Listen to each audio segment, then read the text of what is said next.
Good morning. Yesterday we talked about the list ADT and we also looked at the array and linked list implementations of the list ADT. Okay. Generally, although an array implementation and a linked list implementation are popular, generally implementation of lists is done using linked list. We didn't talk about the complexity of the various operations. I think you can work this out. Work out the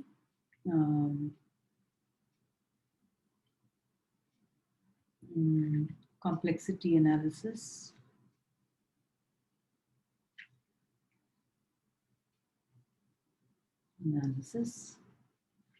Of each of the operations on lists.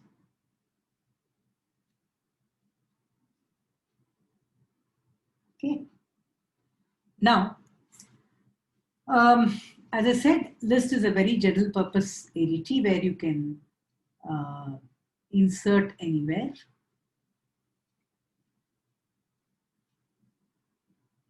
Delete anywhere. And access any element. Access anywhere. Okay. Now, when we wonder what is the application of this list, as I already mentioned in yesterday's class, stacks and queues, which are also lists with some restrictive operations. Some restrictive operations. We'll talk about it a little later. I want to talk about some nice applications of lists. I already talked about using it for representing sets, and actually you can do one important application is what is called infinite precision arithmetic. Okay. What does it mean here? Suppose I do not know I have a computer that has fixed word length, which is true of most computers. Word length, but I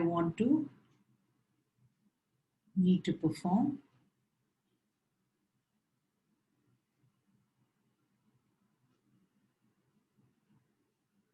arithmetic beyond the word length. Okay. So what we would do is you can represent the number as a list of integers.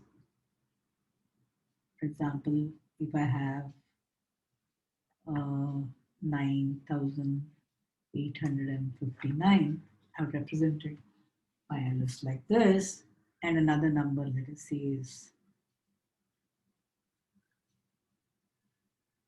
70,000 and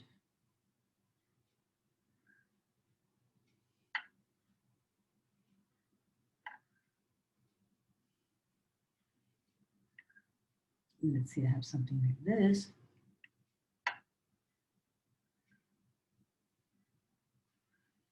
Then this could be number A, this should be number B, and then obviously there are 4 and 5 digits, and if I take the product, it can be 9 digits long, and you define list C, which can hold the product, and then if you want to find the product of, or let's say simply addition, let us do, add these two numbers and store it in list C and then take the carry, add these two numbers and so on.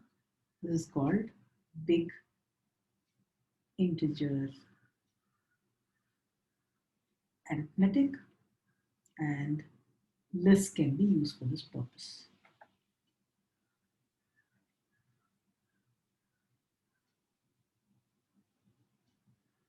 Okay.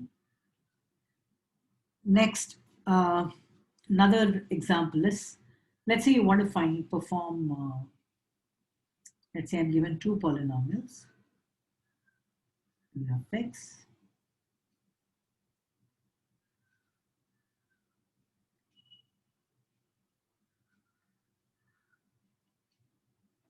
and plus d b. Maybe I'll put numbers instead. Let's say I have 4x squared, 4x to the power of 5 plus 3x squared plus 2x plus 6, one polynomial. And let's say I have another polynomial, 8x to the power of 6 plus 7x to the power of 4 plus 3x to the power of 3 plus x plus 5. Okay, let me call this cube of x. And suppose I want to find the product of p of x and q of x. Okay, how do we do this? The simplest way to do it is define an array p. Let's say this is the array p, and the 0th index will hold the number 6. The first index hold the number 2. Second, so 0, 1, 2, 3. You might have already done this program in your CS2700 course, and this will hold the value of 4, 0, 0. And you would have another array Q, which is of size 0, oh sorry, 1, 2, 3, 4, 5, and 6. And the 0th location will hold the value of 5.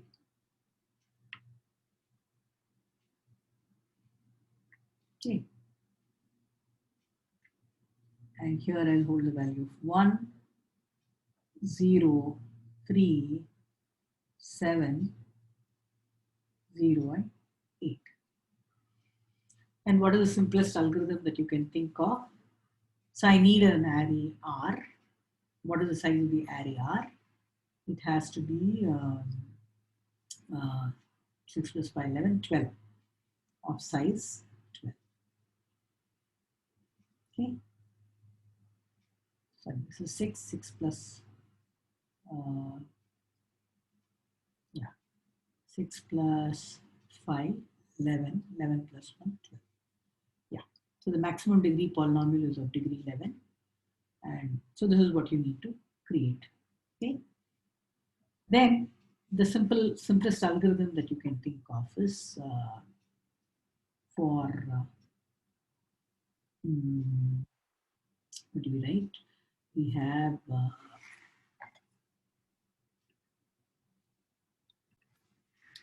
we will assume that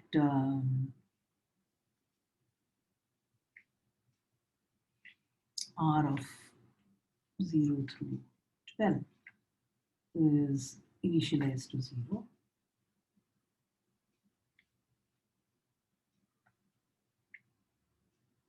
And let us say the polynomial p of x is of degree m. Sorry. Degree of p of x is m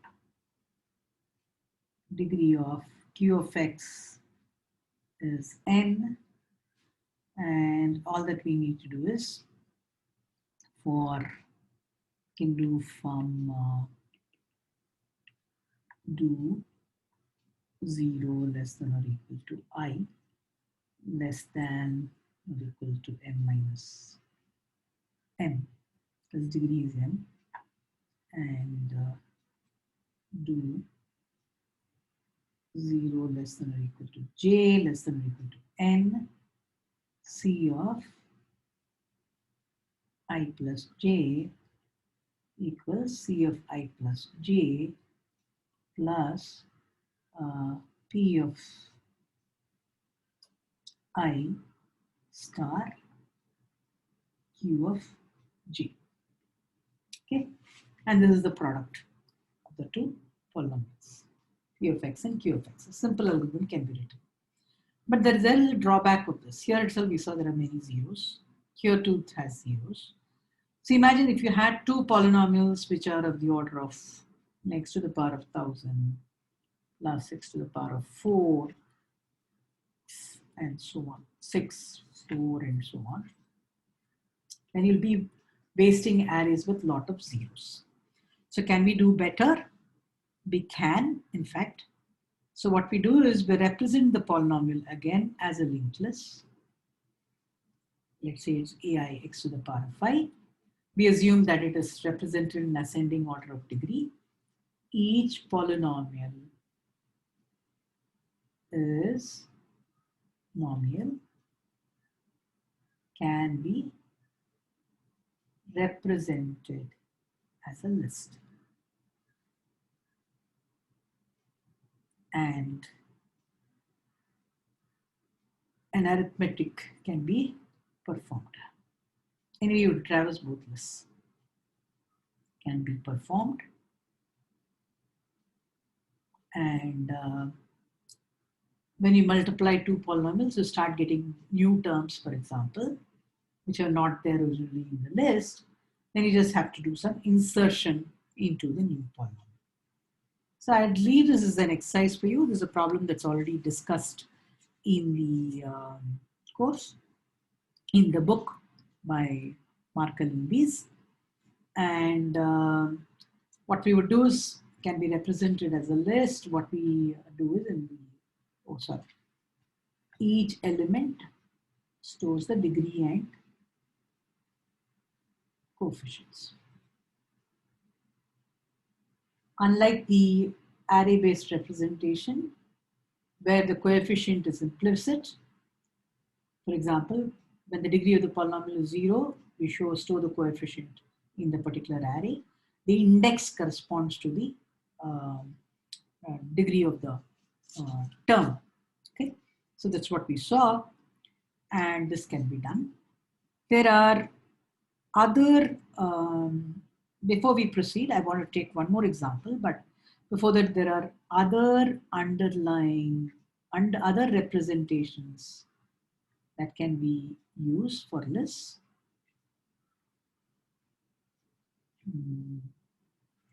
Now a circularly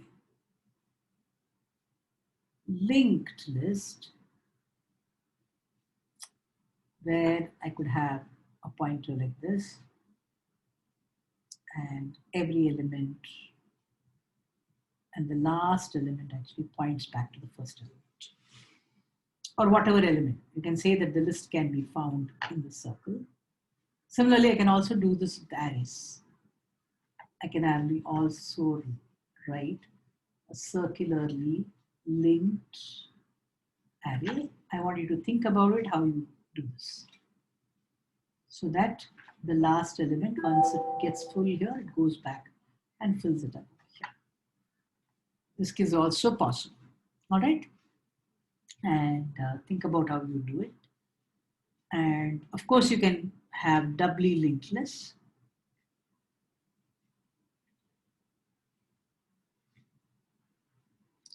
And what is a doubly linked list? Essentially, you have two pointers, both forward and backward. So for example, if I have forward and backward links, And the good part would be that if I'm using something like this, then I could have, remember the previous operation that we did on the list would be very easy because it would just be one link back. Okay, so this could also be another representation that you can write. But you're going to essentially use the recursive data structure to represent all of this. Now what I want to do is I want to take one more application of lists where it's nice to, it's a nice problem actually. There's something called, I mentioned it during sorting and I said, talk about it later. Radix sort. What is radix sort? Suppose you have n is an integer in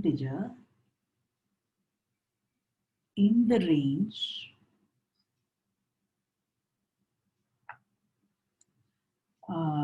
0 through m minus 1, let's say. And suppose the integers that need to be sorted in this range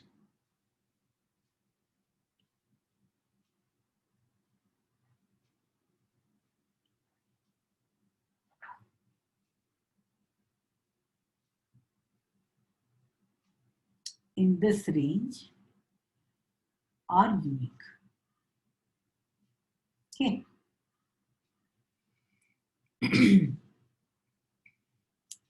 Then we could use this information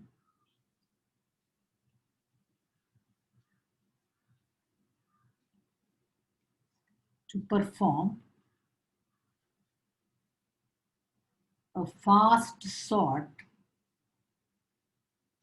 called bucket sort. Okay. And the idea is very simple. I can even have duplicates. The simple idea is this, that we create an array of size m cells initially empty, and then when we scan the input, let's say we read a number, let us say it is m cells, let's call it, let us say this is AI, then all that we do is we take an array count of AI and just increment this. That's one. Okay. So we have these m cells here. So this is array of m cells, which is your count here. And you simply increment count. Once the input is exhausted,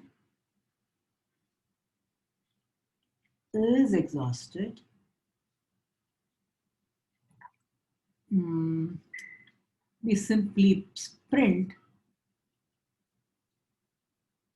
the list, sorted list, because we know that it's already ordered.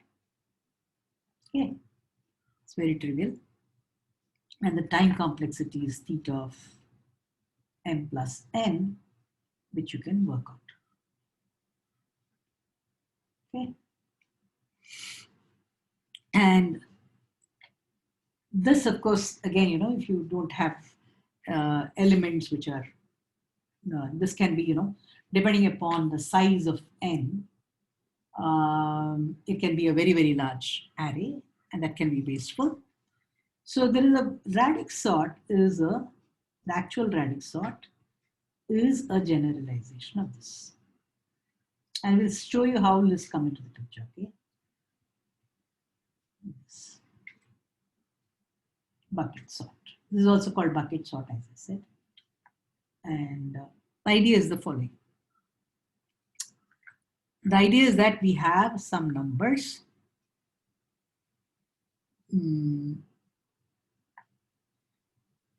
Let us say we have numbers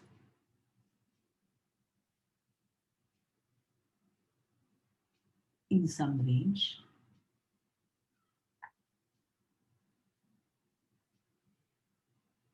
Zero to np minus 1, where p is some constant. Which actually talks about the number of places. Needs to be sorted. This needs to be sorted. And n is, let us say, the base. This, I'm going to take decimal as the base, but this will work for any sorting. So if p is very large, you're going to have too many buckets if you use the bucket sort. So bucket sort is wasteful of space.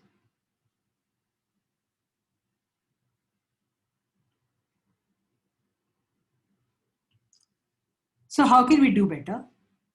We perform bucket sort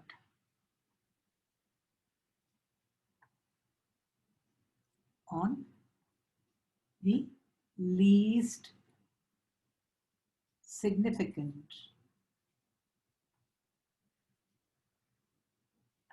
digit. So let's take this example. The example is from Weiss.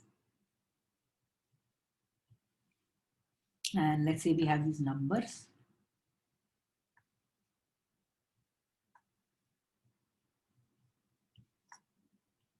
Or 125, 216, 27, 8, and 729. What is unique about these numbers? I think they're cubes. And what we do is we start with the least significant digit. So what I do is first I create. So least significant digit means if I'm making a bucket sort with the least significant digit, I only need 10 places. That's why the base is important. Because it's decimal, I'm using 10 places over here. Let's say 0, 1, 2, 3, 4, 5, 6, 7, 8, and 9. Sorry.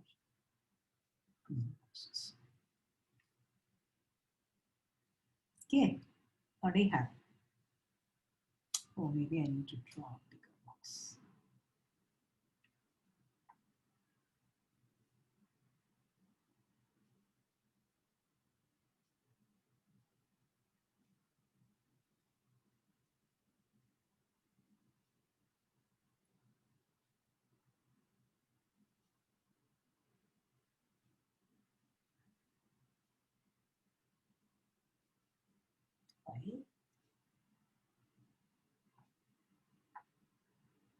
Okay. So I have 0, 1, 2, 3, 4, 5, 6, 7, 8, and 9. So we're going to do this based on the least significant digit. So what happens? So least significant digit is 0. So 0 goes here. Least significant digit is 1. So 1 goes here. Least significant digit is 2 here. Therefore 512 goes here. 343. It is just being kept in that order to make it easy. 125. 216. 27. There's one pass through the list that I have. Or one pass through the bucket sort. Next, what we do is we sort it based on the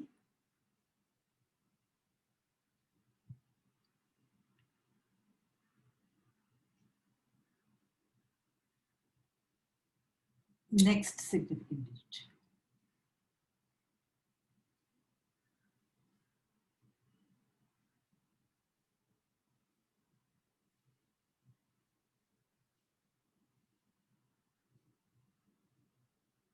Okay.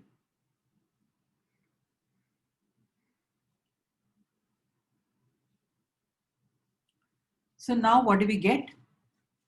When I take the next significant digit, so 0, 1, and 8, because there's no significant digit here. What are the numbers that we're going to get? Let's see.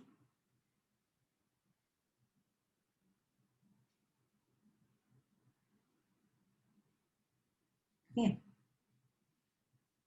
One more box.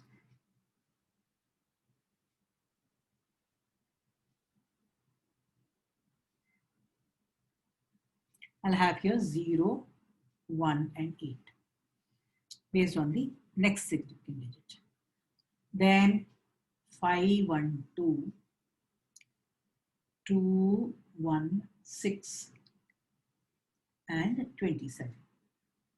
Sorry, not 27. Okay. And a third one, for example, I have 1, 2, 5. I have 27, 7, 29. Then I have 3, 43. Then I have 64. Okay. Let's go through the last pass. And I'm just going to draw these lists over here.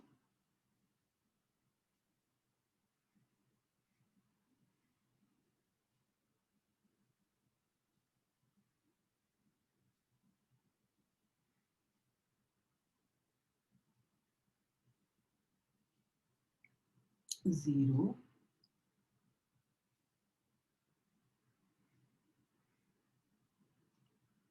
nine. So based on the last digit, so all these elements put together.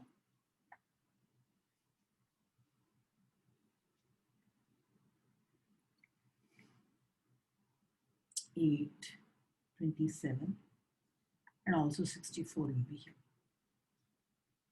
And 125 here, 216 here, 343 here,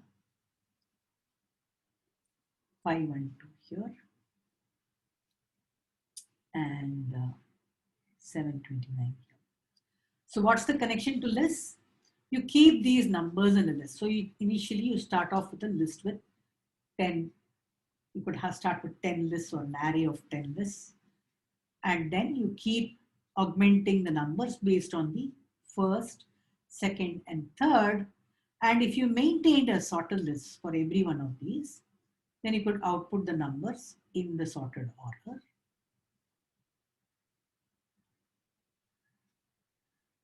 216, 512, and 729. So this is a very neat, nice application of lists for performing what is called Radix Sort. We wonder, what's the purpose of this? After all, it can only sort integers, whereas the sorting algorithms that we have learned can sort any kind of numbers. The primary advantage is that, you can always map, just like your name is mapped to a roll number, you can also map any set of variables to numbers and perform Radix sort. Okay, so this is another good application of lists. We'll stop here for this part, and we will talk about stacks, queues, and lists.